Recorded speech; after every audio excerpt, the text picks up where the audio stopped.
Slavery is still legal in the United States. So this dude investigated the country where slavery is still legal. I don't know why I said United States, but judging by him saying country, even though he lives in the USA, I'm assuming that he's in a different country. So the title was wrong. My title was wrong off bat. The United States of America, where slavery is still legal under the 13th Amendment if you've been convicted of a crime. You can be legally enslaved.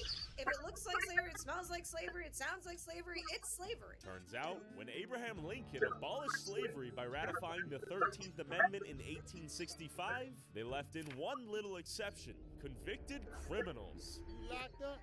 We're gonna slay the to ass. Like everyone's slave, not just black people, everyone now. And refusal to work can be met with harsh punishments like solitary confinement, loss of privileges like visitation, phone calls, commissary access, recreation time, family visits, good time credits, and access to books, hygiene products, and snacks. And the prisoners that do make How you gonna take away a man hygiene products? What? small amounts of money can have up to 80% of their earnings deducted for various prison-related expenses before they see any of it, while 7 states pay them nothing. So, who benefits off of their labor? And does America have financial upside in locking more and more Americans in prison to maintain a steady supply of state-owned slaves? More importantly, did slavery ever end in America, or did it just rebrand itself to something more socially acceptable? Some may not know is almost half of those men and women fighting fires are convicted felons. But it's not money these inmates are worth. Wait, what? They got felons fighting fire? I mean, ain't nothing wrong with being a felon fighting fire. But that's awesome actually. That I would have never thought. That's awesome. It's their future freedom. Before I speak up with ex-prisoners who are locked up in Texas, work in the deadly hot fields for their master, Uncle Sam, I went to one of the most incarcerated cities in America to see if they knew that slavery is still legal in America. You know, it's still legal to enslave someone if they commit a crime in the United States of America. You know what? I think we're all slaves. Did you know about that exception? Wow. Wow, I didn't know that. Yes, I do know that. Did not know that. The way the government is going, yeah, I would believe it, yeah. Does that come as a surprise? Yes. Yeah, that surprised me a bit. Doesn't surprise me at all. No, I'm not surprised. That is disturbing. Isn't that crazy? Wow. Wow. Yeah. Crazy, right? No one really thinks about it. That's weird. You support slavery? No comment, buddy. Fair. Have a great day. You're in 2025, you know, you shouldn't be enslaved.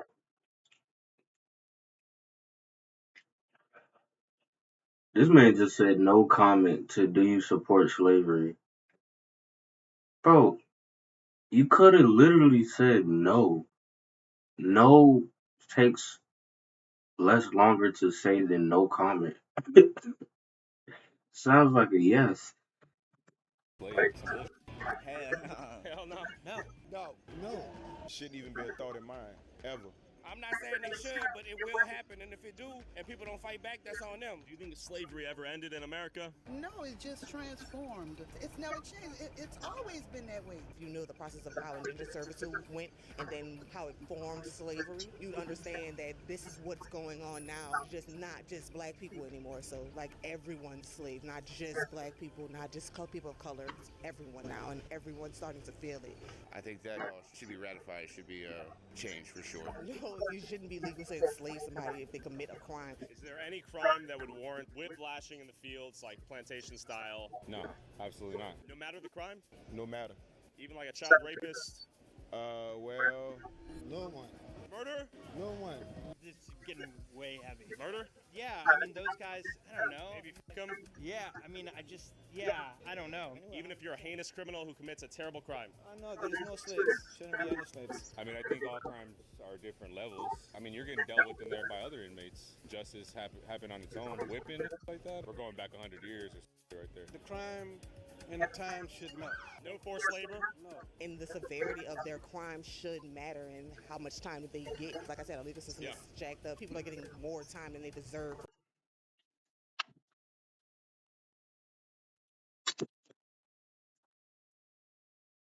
For for small things that are like as much as a gram of wheat. Where I draw the line is that if there's corporations making money on it, like not employing actual people and just using the inmates, then I see a problem. And then they can't keep the job once they get released from prison due to the felony status oftentimes. Yeah, it's not good. I feel like the federal prison system is just like recycling black men specifically.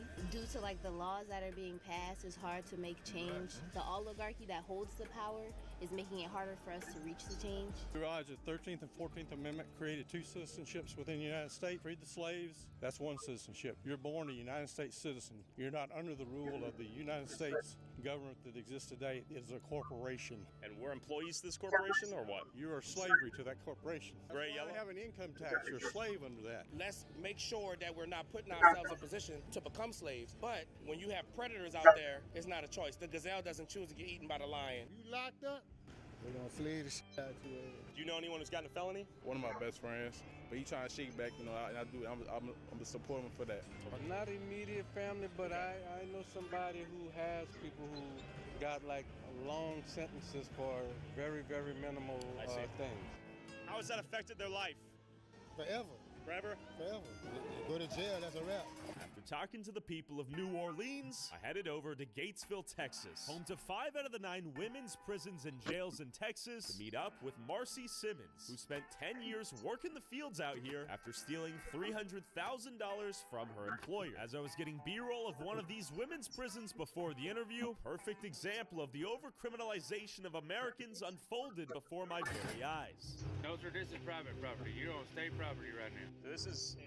No, sir, you are on private property of the state of Texas. They try to get a rise out of you. No, we just need to get... we're genuine confusions. As I filmed the outside of a prison funded by the tax dollars of Americans in a public parking lot, filming that which was in plain view, I quickly learned as to how little we really know about what goes on inside the prison walls. So we're trying to get some B-roll on the outside of the prison. Are we within our legal First Amendment rights to film on the outside of the prison? State property is part of public property. No. The public property is over there behind that stop sign. State property is still part of public property as long as it's publicly accessible land. Yes, ma'am. Can you 25 me at Valley? I have 2 guys that are refusing to leave. That's not what's happening. Well, we're not refusing to. We're trying to get some clarity on the actual line itself. We're not going to argue. This is constitutionally protected ability to film on the exterior of the prison, right? You have the right to, to record and all that. Yeah. But not on state property on the other side of that stop sign. That's unconstitutional. State property. What business do y'all have on this state property? First Amendment, expression, journalism. Do y'all have an appointment? No, we don't have an appointment, but we're not trying to come on the inside of the premises. We're on the outside, no?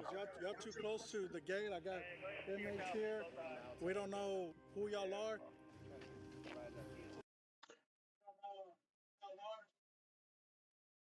By the way,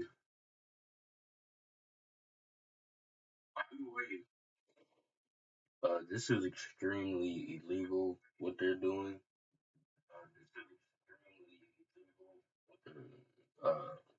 Obviously, he kind of knows his rights, but he doesn't fully know his rights. He's not. I don't know. Maybe he is. There's no sidewalk, but We're not trying to get a rise out of anyone. We prefer if you're out of this. No. We're not going to be doing that, man. Hey. Well, once again, show them the privacy, man. Show them respect, man. You don't know what they've been through. That's not what's going on. That's not the point. That's my whole thing. You're misunderstanding the whole point. We're trying to get some B-roll on the outside of the prison. Officer Cruz here, I guess. he talking about some show them respect. What you mean show them respect? Y'all don't show them no respect. Don't y'all take 80% of their earnings before they even get to see their money? How are you showing them their respect? Come on now. Set an example for the lack of transparency and the ability for any journalists to gain access and understand what's even happening inside here. Yes. You cannot be on the premises filming. You don't have authorization. So I'm going to... This is public property, no? Sorry. I'm going to have to ask y'all to leave. You can't be here filming, okay? So what we're trying to understand is if you're just making this up or if we're actually in violation of some Texas Penal Code. I'm not going to answer your rules. My rules? Your questions, your questions. I'm just telling you y'all need to leave, okay? Sir, please put your phone down. I would suggest you don't touch my property. I'm not touching you, man. You don't have authorization to be recording. They're sitting on the floor. They have seats in the prison truck, or they're being shipped like cattle. How y'all doing? Hey, we're trying to get some B-roll of the The sheriff and everything. This is crazy. facility here. From our understanding, this is state property and it's constitutionally protected. You are in violation. And if they ask you to leave, you need to leave. I need your license and your driver's license. Okay, yes, sir. As far as secure area, it would be a question of publicly accessible. I need your driver's license, and I need it now, please. This is a penitentiary that houses very violent criminals. We have killers, rapists, murderers. We have everything in here. Sure. They have family members in the world that will come out here and play the same card. Yeah. And when we have people here, we don't know who you are. I see. Okay. So why would you come here to mess with these people? We're not here to mess with anyone, though. That's Exactly what's happening. Disrupting their operation. So we are in violation of Texas Penal Code? Is that what you're saying? All I'm asking you to do is leave. So are we violating Texas Penal What I Code? want you to do is get in your car and leave. All I'm asking is, are we in violation of Texas Penal Code? One more time for you to get in your car and leave. I'm confused. We saw the prisoners, a bunch of convicted felons in a van being shipped in and out of the prison. You just experienced the wrath of a small Texas town, big hat, no cattle, quite literally. Zero transparency. The sheriff of the town himself showed up within 5 minutes and big dogged us, but we have 5 cop cars coming, bruh. The same people that are elected to protect the Constitution and to uphold the Constitution and serve the public are utilizing that against you. My guess is they're not supposed to be shuttling prisoners in and out of that freely without chains and all that. It was a publicly accessible parking lot. There was no gates. There's no signs. Just drive up there 50 feet away. I bet you a lot of things can go missing or a lot of abuses can go unnoticed out here in these small towns. After nearly getting arrested myself for filming these prison walls in plain view, to understand what really goes on inside of them, let me introduce you to someone who lived there. I'm here with Marcy, formerly incarcerated for how many years? I was locked up for 10 years here in Gatesville for a theft charge. I also want you to meet George. I went to prison 3 different times, and I was an addict, and I didn't have the money. And I would target fast food joints, and I would wait till they closed, and then I would throw down on whoever was taking the trash out, and I'd walk them back inside, and more often than not, they had the safe open, and they would give me the money, and I'd leave. Yes, I did 27 total. I was an addict. I got out the Army at right at 19. I'm in South Texas at a dance to go see a girlfriend. I leave the dance. I've been drinking. I get pulled over, so I get a little mouthy with the cops. He didn't like it. He took me to a jail. He puts me in a tank of men who'd been convicted and were awaiting transfer to prison. And I found out later he told them to take care of me. I was beaten. I was raped pretty well all night. Kicked out the next morning and said go home. You're beaten and raped. Oh yeah, totally, yeah. And where are we right now? We are in one of the fields, and I think that there's actually, this was potatoes here that I used to work at. I worked out here in the fields just about my entire incarceration. 10 years straight, how many hours a day did you work, and how much were you paid per hour? So in Texas, incarcerated folks are paid $0 an hour. And are you forced to work in the fields? Yeah, you absolutely have to work. I'm not really against people working, but I'm against people doing kind of needless work. Yeah, day one you get here and they assign you a job, and the next morning you get up and go to work. So day 2 in Big Girl Prison right here on the Dr. Lane Murray unit, I was out in the fields. And so what that looks like is you're strip searched before going to work. They'll say like 3 hoe, because side note, it's called the hoe squad. Yeah, the hoe. In the dirt, or you're a hoe? Well, I'm sure they mean hoe in the dirt, but of course it was used derogatory, like hoes line up, hoes get over here. It was really degrading. So it's dehumanizing from the get-go. For sure, 100%. You hike to a field, and you've got officers on horseback. They're armed. They're shouting directives at you. Day 2 in prison, you don't know what the hell's going on. You're scared. It's really nerve-wracking. You get out here, and if it's August, it's 105 degrees out here in Texas, and it's not air conditioned in the dorm, and so you're already weak. And if you've been in county jail and the air conditioning, you're really weak because of the heat. And you're out here doing field labor, which is really similar to plantation work. Any old plantation movie that you might have seen, that's what this kind of work looked like. People used to cut their tendons so as to not go out to work in the fields. I got taken from a nice AC job working in the hospital to the fields because I would not falsify documentation backing up their allegations. Beating up some dude, right? Yeah, and they'll do that all the time for much minor stuff. I was put in the fields for a lot of stuff. I got put in the fields because I mouthed off at the guard one time because I stepped on the yellow line in the hallway. So they went ahead and put me back in the fields. Do you guys have any rights as a prisoner? If a cop rolls up right now and tells you to get down on the ground, I mean, what rights do you have? You do it to get shot. And this is Bianca Tylek, a Harvard-educated leading expert in the prison industry and founder of the nonprofit Worth Rises, working to dismantle the prison industry and the exploitation of those it touches. But real quick, have you ever gotten in a car crash that wasn't your fault or gotten hurt at work? Your injury could be worth millions. If you become Morgan & Morgan's clients, they'll fight to get you the compensation that you deserve. And as America's largest personal injury law firm, they're ready to take on insurance companies of every size. All law firms are not the same, and Morgan & Morgan is the biggest for a reason. They've won a lot. And Morgan & Morgan is so simple you can submit a claim and communicate with your legal team all through your smartphone. They've achieved significant verdicts in the past couple of months for victims involved in life-altering car crashes, such as $12 million in Florida, 34 times the highest insurance offer, and $26 million in Philadelphia, 40 times the highest insurance offer. You don't have to pay them anything unless you win your case. You can start your claim now at www.forthepeople.com/Tyler Oliveira, link in description, or scan the QR code on screen with your phone's camera, and you can find out if you have a case in minutes. Thanks, Morgan & Morgan. Back to prison. Prison is already the punishment. Slavery should never be a punishment. And are people picking cotton? Are they fighting fires? Are they doing crazy work? So, like, I'm just thinking about the things that are, like, sometimes here in New York, but all over the country, we have people in all types of jobs. Farm or agriculture is a massive area of prison work. In fact, there's some really crazy reporting right now about sheriffs that are using incarcerated people on their own properties. Using the people in his jail to, like, man his own farm. What? So we would work anywhere from 6 to 8 hours a day. I think they've cut that down to half days now. It was a long day, doing very manual labor, doing things like picking potatoes, picking corn, cutting grass with a hoe. So who is your equivalent of the master? The prison warden? Who did you serve? Yeah, we served the field boss. We even called him boss. Very culturally similar to plantation days. And you had 2 lead hoes, and we would be at the front of the line, and we would be keeping things organized. We would be keeping the ladies on task, and quite frankly, sometimes even participating in degrading them. I spent 27 years in prison. Total, I got $100, I think, because Texas is 27 years, you earned $100. Texas has maybe a few hundred people out of the 140,000 who work maybe in Lockhart. They got a couple of private firms that do pay individuals for working. But if there's 140,000 people, there's 139,800 whatever thousand that don't get a penny.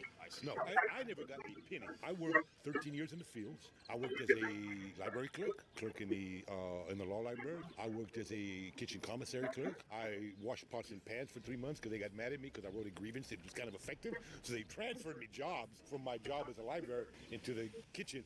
None of them did I ever get paid. Were you obligated to work those jobs? Do you have to work in prison like you did? If there is a job that needs to be done in Texas prisons, they will find somebody to do it, regardless of their qualifications, give you an order to do it, and if you don't do it, for whatever reason, you will get disciplined, you will lose custody in class, you will end up in solitary, and you may end up with more time. Now, having said that, of course I wanted to work. I don't want to sit around my damn ass all the damn time, but I want to do something that's fulfilling, not necessarily spiritually, right, but something that I learned something from, and I think that's most prisoners want that. 32 degrees or below, we're not working in the fields. Anything below freezing. Exactly. So we're at the back gate, and we can hear the officers' radios, and they do these every hour temperature checks on the radio. And we're at the back gate, lined up, cold as hell, ready to go to work. No issued thermals. I mean, just in these state-issued clothes that are thin, the air's hitting our skin, and we hear on the radio that it's 31 degrees, and we started cheering. Like, we were really excited to go back in. And I remember the boss, the lieutenant, he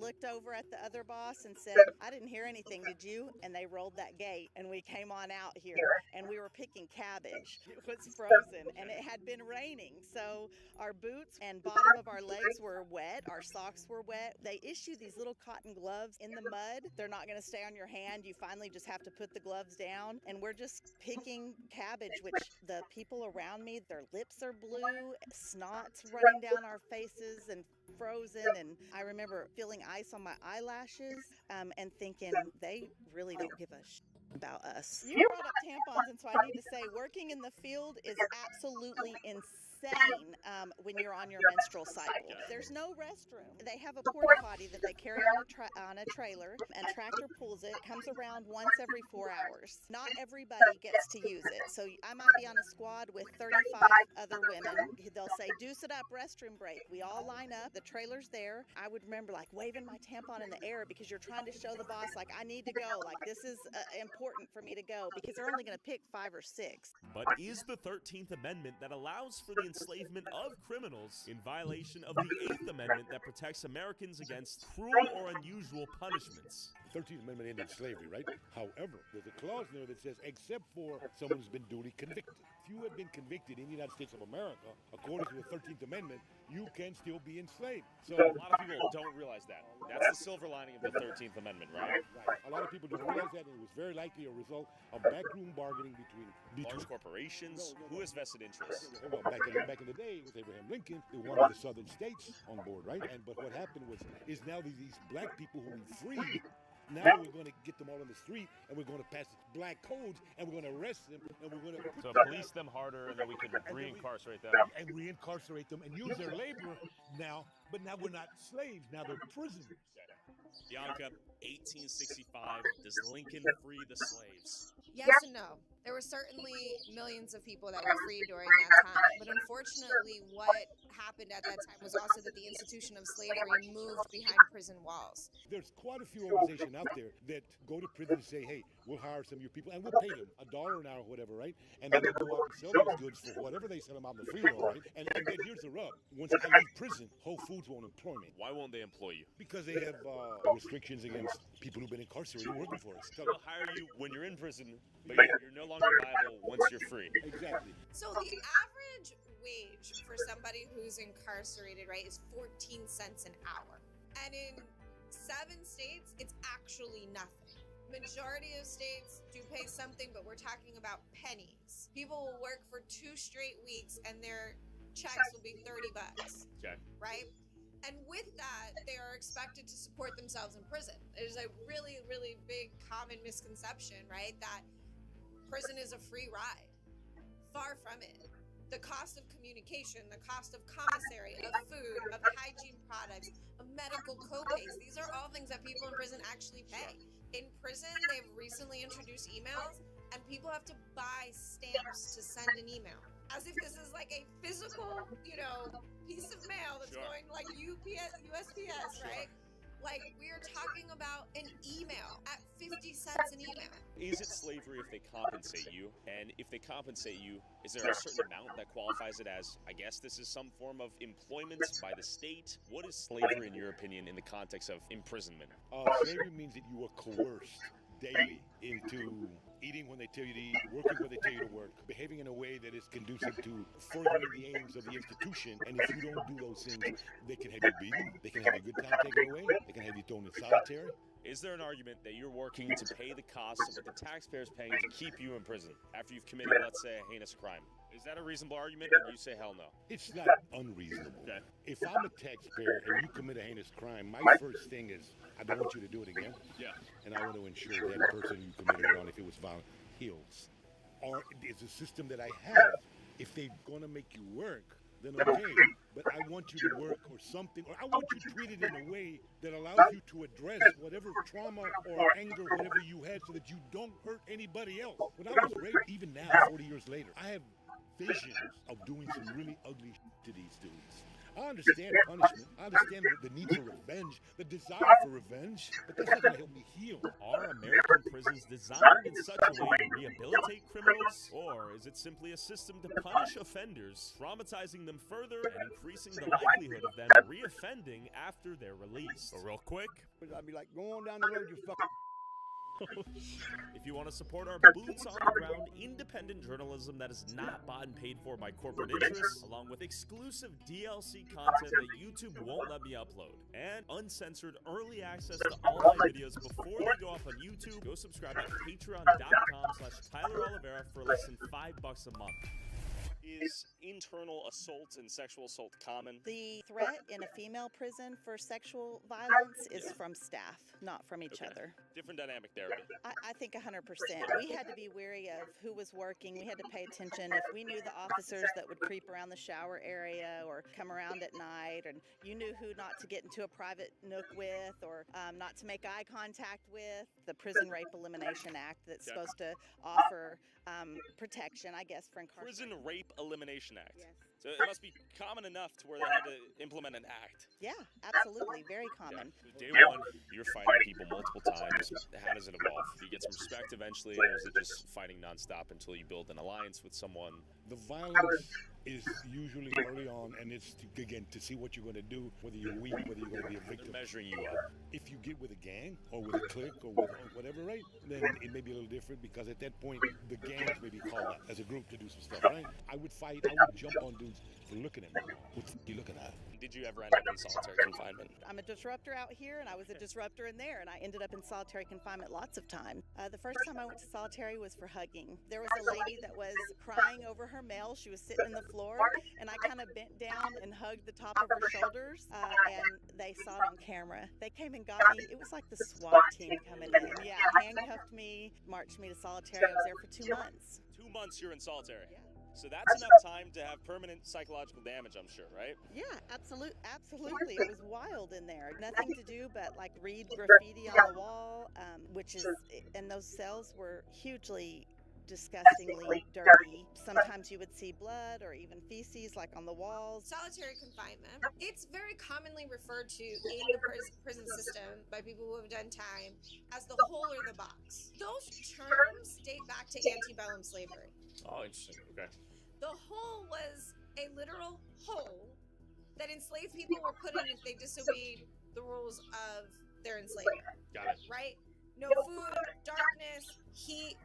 Similarly, the hot box was the same thing, was a box. These are the terms that then migrated into the system and many don't even know are related to antebellum slavery. The field work you guys are doing loses money, but it still happens. Is the goal just to break your spirit and your will, and when you leave prison to feel like a piece of shit? What is the goal? Texas is a really punitive state, and I think that this idea that if we just make it as miserable as possible, people won't come back. But does it work? Oh, it absolutely does not work, right? Because people are here because they have done something that probably, especially women, resulted of trauma, and they have to work through that and heal, or they're going to get out and still not know how to handle their emotions and handle what they've been through and still go back to their same old ways, and they end up back to prison, and our recidivism rates show that. Do you think 10 years helped you more than 1 year or 2 years or 5 years in prison would have helped you understand you did a bad thing and